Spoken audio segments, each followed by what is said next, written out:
Welcome to Beyond Bite Wings, the business side of dentistry, brought to you by Edwards and Associates PC.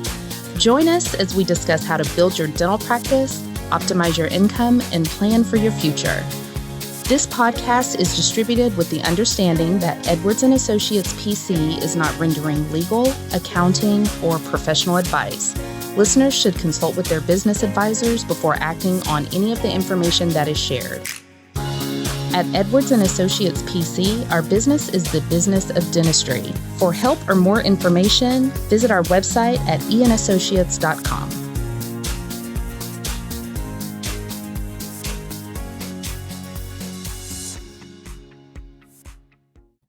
Hello and welcome to another episode of Beyond Bite Wings. In today's episode, we will be talking about things you probably haven't considered implementing. Now, within the studio, we have Robert. Good afternoon. And myself, Ash. How are you guys? I'm great. Typically we'll have like at least two other people in the studio, and that became like a memorized line. But then right after saying it, I'm like, okay, there's only Robert here today. So how are you, Rob? I'm good, thanks. All right. So what do you think about today's episode?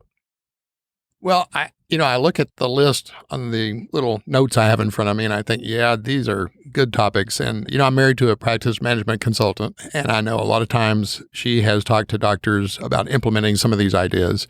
And 6 months later, she'll say, they're not doing it.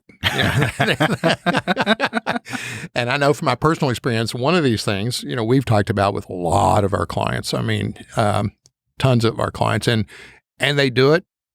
And then after a year or so, they don't do it. Right. They just, I don't know why. I really don't know why. I mean, some of them I've heard from people, they'll actually say it's a waste of time, which I hate to hear that. Some people say, hey, it's too complicated. Some people just say, I don't need that. I mean, I hear all these objections, but some of the most successful dental practices that I know out there consistently implement all of these ideas. Right. And some of these, honestly, as I look at them, I feel like they're so easy to implement. I mean, maybe one or two may require some additional steps and not really even expensive. Right. And you'd think that, aren't some of these things common sense to, implement in your business so you can produce more? But yeah, so we're going to spend the whole episode today talking about these things that we have listed here. Which one would you like to start with, Robert? I think a good place to start would be number one. Okay, awesome. All right, and what is that? Employee Policy Handbook or Employee Manual.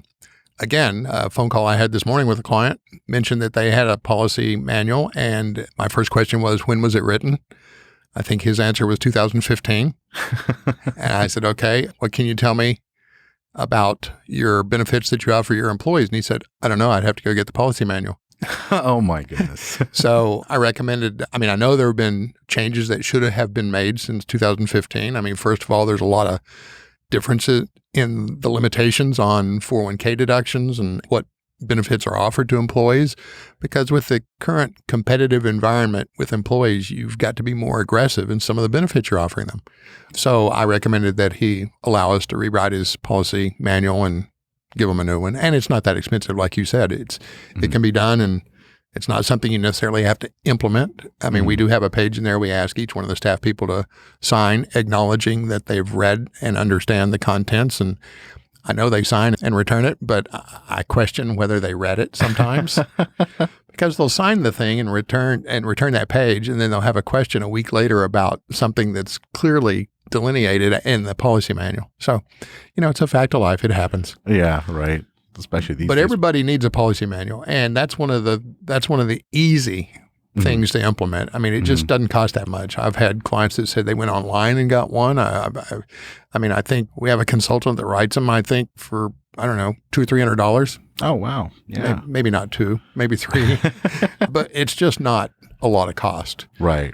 And it makes the staff feel better. If they have a question, they don't have to ask. It saves a lot of questions, especially if you're a smaller practice, you don't have an office manager, then that's their go-to. That manual is your office manager. They look in there and they say, oh, there's the answer to my question right there.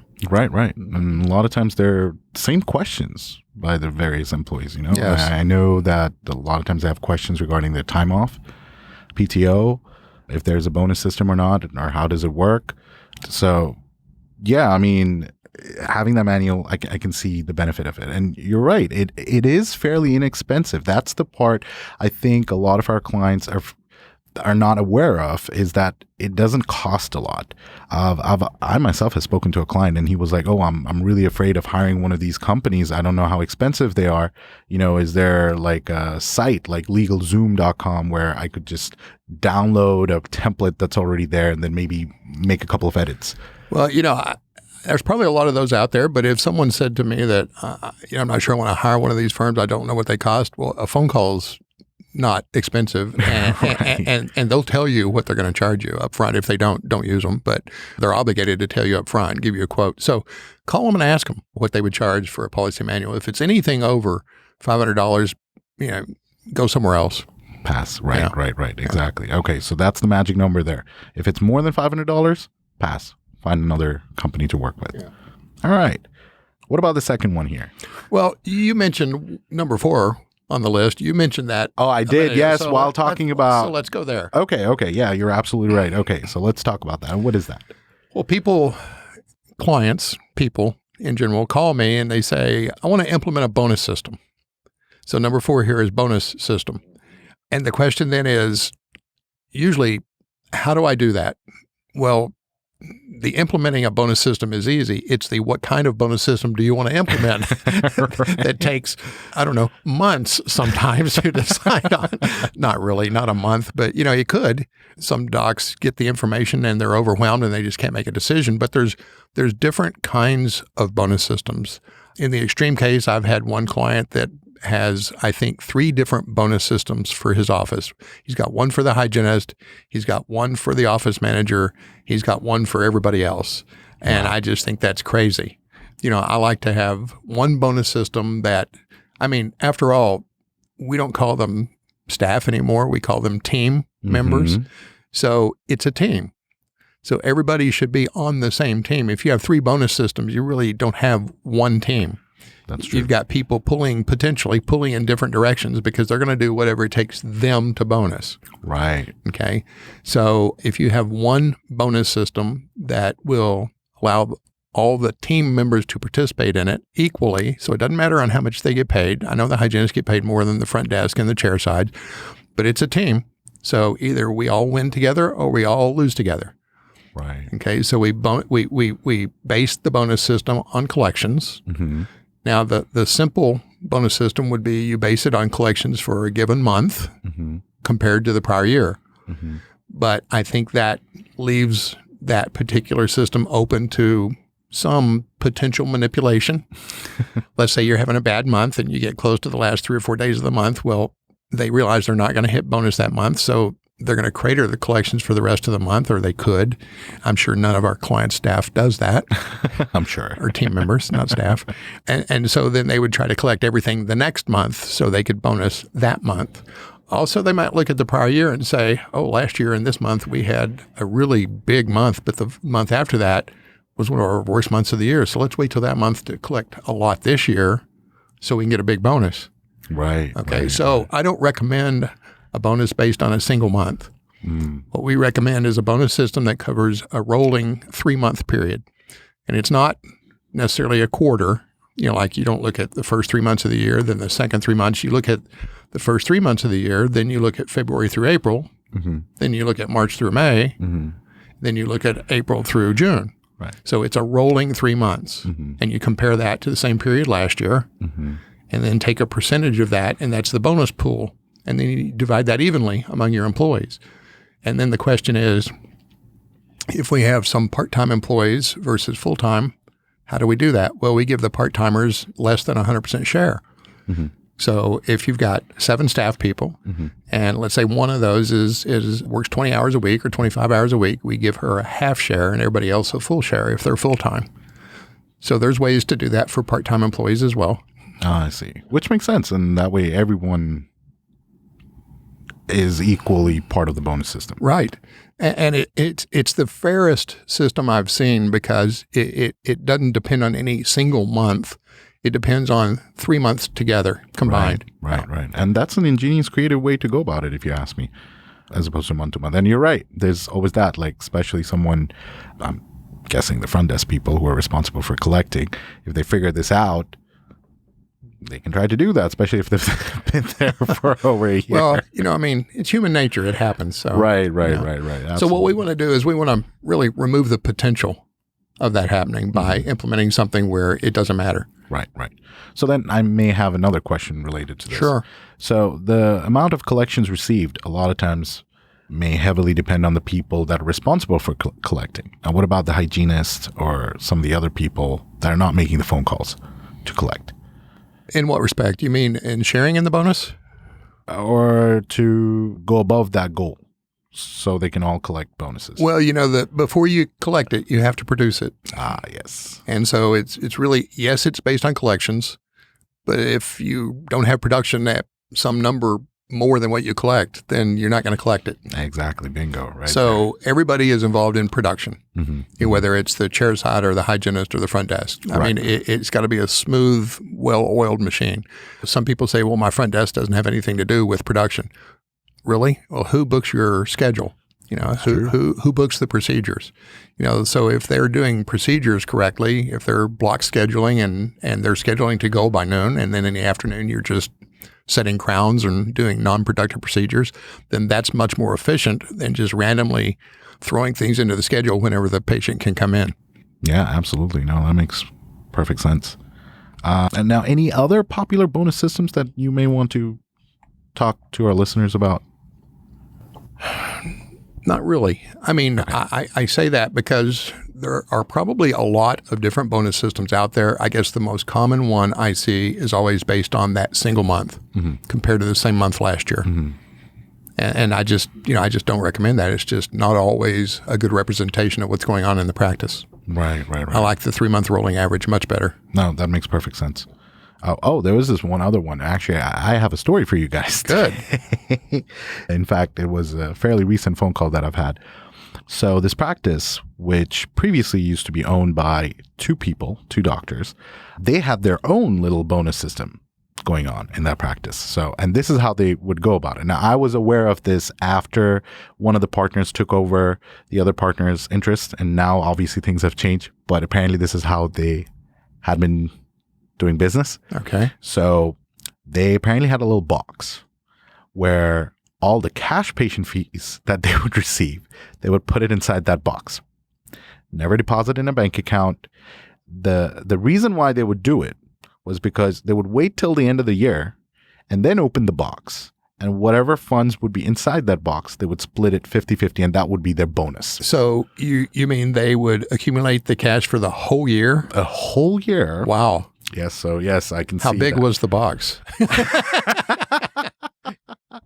Good point. Yeah, I actually asked him that, and he said, whenever there were small bills, I would change it out for bigger bills. Like, okay. I'm like, okay, so all the IRS agents can hang up now. They don't have to listen. So I did ask him about that. He said that, end of the year, they would actually notify their CPA what that total amount was, and they would include it in the tax Good return. for them. Now, do you believe that? I'm just sharing the story that I've heard. And that was their way to go about it. Now, I can tell by your laughter and the look you're giving me that there were so many wrong things happening here, right? I mean, of course, the IRS thing right there. I mean, now according to him, they reported it. But of course, there's that scope that they may not. And that's not the right way to go about it. Okay, but let's back up a minute. Who shared in that bonus? Just the doctors? Just the doctors. Ah, I see. It was just the two owners. This was Okay. their year-end bonus. Okay. Apparently. That's how they looked at it. And it Well, how did the team get a bonus? No, the team didn't have a bonus system. So they actually, this was only for the two owners. Oh, got it. Okay, I'm real clear now. What's going on? Okay. The second thing is this. I mean, while I was sharing the story, Robert, you asked me like, how big was the box, right? And that is something we never recommend, to have that much cash on a commercial property. Yeah. I mean, it's one thing if you have a petty cash of, let's say, $500 a month, But that much cash, never a good idea. In fact, when I asked him, like, did you ever feel like you had other people dip into that box? And they're like, yep. Really? Yeah. Wow. Yeah. Anytime apparently their petty cash was short on cash. Oh, they would take money out of there. Out of there for staff lunch. Okay. And he was like, because I never kept a tally of what was actually in there. I don't know if they took more or not. Huh. But my gut tells me they did. Interesting. Yeah. Real interesting. Well, okay. We don't recommend that system. Yeah, absolutely not. Definitely not. I want to make sure we're on record there. Yes. No, absolutely not. That was my reason for sharing this story because, when I heard this, I was kind of stumped. And apparently they had been doing this for 3 years. Well, I would say that cash isn't the issue that it used to be. 10 years ago, 15 years ago, people were getting maybe as much as 5% of their collections were in cash. And these days, I'm not even sure it's 2%. I mean, everybody uses credit cards or insurance. Very few people, and checks don't count as cash. I mean, when I say cash, I mean, greenbacks. And there's just not that many people that pay cash. Now, some of our listeners might be in certain parts of the country where that's not true, where there's a preponderance of cash available because people don't trust banks. And, right. And sure, that happens. I understand. That does happen. So there are exceptions to every rule, but we do not recommend that bonus system. Yeah, absolutely. On the record. And the other thing that I've seen, and honestly, I think it works. I don't think I've ever sat down and crunched numbers to see how effective it is, which is instead of giving out a cash bonus system, what the owner will do is they'll buy gift cards. Every quarter, they'll buy a bunch of $20 gift cards that they'll set up these mini goals for people, like daily goals. They're like, oh, whoever will hit this will get the first choice of the gift cards that they have. Yeah. And it costs maybe $20 per week. That's $80. That's very affordable. Okay. And apparently the team likes it. There's a competitiveness there. That's also something that people can consider. Well, see, that I wouldn't. You're right. That's sort of a form of bonus, but I wouldn't have thought of that as a bonus because that brings up something that I thought of, and that is every once in a while I'll recommend to a doctor that they will just randomly, hand out I don't know, like you said, a $20 card, but maybe Whataburger or Target or Starbucks, Chick-fil-A, or Starbucks. Yeah, I have a whole another thing to say about Starbucks. Shouldn't be paying that much for coffee. I'm sorry. No, I agree. No, I'm totally with you. But, just at random where they don't expect it, they're not competing for it. It's just, okay, one day we had, I don't know, maybe we collected an extraordinarily large amount and here's the gift card. Thank you guys. And when it's unexpected, it creates bigger results. I see. So maybe this is one of those things that you don't mention in the employee handbook. Oh, yeah. No, I agree. Yeah, this is a surprise kind of thing. You just do it when they have done something extraordinary, whether it's one of them or the whole team. Right. And maybe these days, maybe you give a $100 gas card. Right. Oh, yeah, absolutely. It's one fill up, right? Right. Oh, goodness. But something like that's unexpected, I think creates a more excitement. And then they know, okay, well, I wonder what it takes to do that again. Right. Yeah. And what am I going to get? Oh, yeah. No, absolutely. Yeah. I haven't even thought about that. Like, just don't tell them about it. Well, you remember in our practice during the pandemic and we had one of our Zoom meetings. Uh-huh. You remember this? You know where I'm going? Mm-hmm. I do. And I wasn't thinking of giving out any kind of a gift card for anything. But one person on the Zoom call had a background that caught my attention. Everybody else was just, I think they had their ceiling fans going around in the background or something, or their cats jumping across their monitors. And this one person had this great background. And so I sent her a gift card because, of her professional background. Right. I thought it looked great. So just little things. It can be anything. It doesn't have to be related to the practice of dentistry. Right. Or whatever. Right. No, absolutely. It's all about creating that culture. Excitement. And excitement. Yep. Of course. Yep. Yes. Okay. So bonus system. What's next on the list? How about you have on here bulletin board? Why don't we talk about practice monitor or target board? Yes, those absolutely. are a couple of things, and I know I hear people groaning when I say practice monitor, but it's not difficult to fill out. It's typically once a month. The target board is daily, but the practice monitor is once a month. But I'll tell you, we have a practice monitor that we give our clients, and it's one page, and it's really a dashboard that enables me to look at it and tell if I say everybody, if the doctor or doctors, plural, and hygienists are producing to goal, if the practice is collecting to goal. It tells me how the front desk is doing because it tells me what receivables are, and I know what they should be based on production. It tells me whether their marketing program is working well because it shows me how many new patients they're getting. And it tells me how the hygiene department's working because it gives me 4 different procedures that enable me to calculate certain hygiene open time and the periodontal treatment percentage. So just by having that one monitor, we get a lot of information on it. And I would say, in all honesty, the majority of the dentists out there, hygiene departments are underperforming. I think that's an area where almost at least half of the practices out there could improve. Yeah, I would completely have to agree with you on that.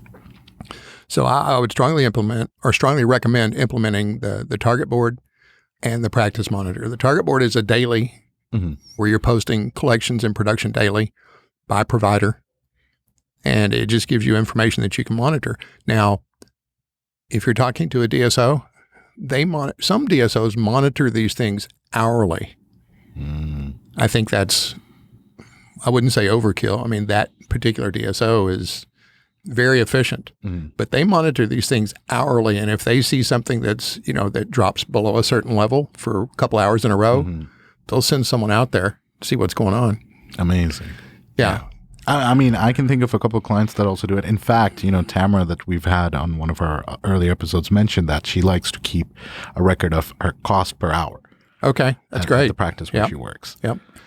Yeah, a lot of times I'll have a client on the phone and I'll say, well, what's your average daily production? And they have no clue, and how much is your average production per patient? Right. They don't know those numbers, and you should know those numbers. If you can measure it, you can improve it. Absolutely. Yeah, I agree. So you can post those things on a bulletin board. Yes. And where would you typically hang this bulletin board? In the, what do you call it, the staff break room or the kitchen or whatever you call that area back there. Sometimes you have a lounge. Right, over there. Yeah. And maybe some other things there too. I'm thinking, I've had someone tell me that they have these things called daily huddles. Oh, yeah. And, whatever goals they set. More groans. And yes, I did say daily, where they'll have this like erasable board on that bulletin board and they'll jot down certain things that they have to. No, I agree. They would like to meet. No, the daily huddle is great. I think it's valuable. I think what it does is it gives the team the opportunity in the morning to sort of go over the schedule, and the doctor should know who's expected to come in today and the procedures he's going to be doing. You don't just live hour to hour. You should know ahead of time what's going on your schedule. Right. And then you also still have time to fix it. If you have a meeting in the morning and you have some open time in the afternoon, well, that gives you 3 or 4 hours to fill that in if you can. I mean, a dental schedule is like an airplane. Once it leaves the ground, or once that hour passes, that seat is empty forever. You can't fill it up. So you fill it up with whatever procedure you can, and it's going to make you more money than it would if it was empty. That's absolutely right. And it's funny because the daily huddles was the other thing on my list here too. Yeah. And since we're talking about it, I guess we can continue talking about it. And I guess the other thing I would add to what you just said is that having the entire team on the same page. Yes. I mean, I would think that's the overarching theme here is that the huddle allows everyone to be on the same page. Absolutely. Yes. It really is valuable. Now, a lot of the clients will tell me it's too much trouble. That's the one where I get the pushback. And so they may discontinue doing it, or they may only do it a couple days a week. But again, the most successful practices we work with are those that do that on a daily basis. I mean, there's a correlation there. Right. And we can see it because we have so many clients, but one doctor in one practice can't really see the benefit of it because he's got no basis for comparison. Right. There's no benchmark. Yeah, absolutely. And then how important it is for the owner doc to be part of that huddle. Critically important. I mean, if he's not there, it's going to fall apart. Right. He has to be the leader. Right. I think he or she. Right.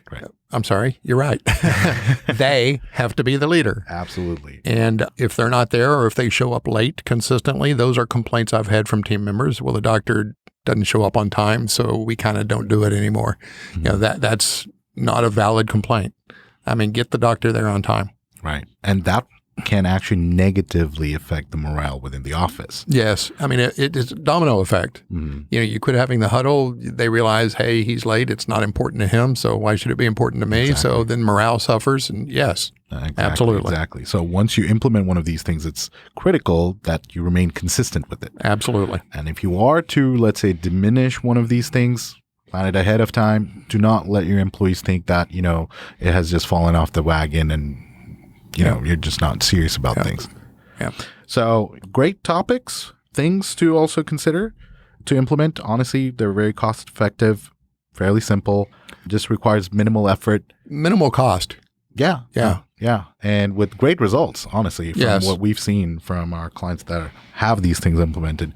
So hopefully you guys will like some of the things that we talked about in our episode. Now, if you guys have questions for us, please reach us at info@eandassociates.com. And that's and spelled out A-N-D. And we look forward to hearing from you guys.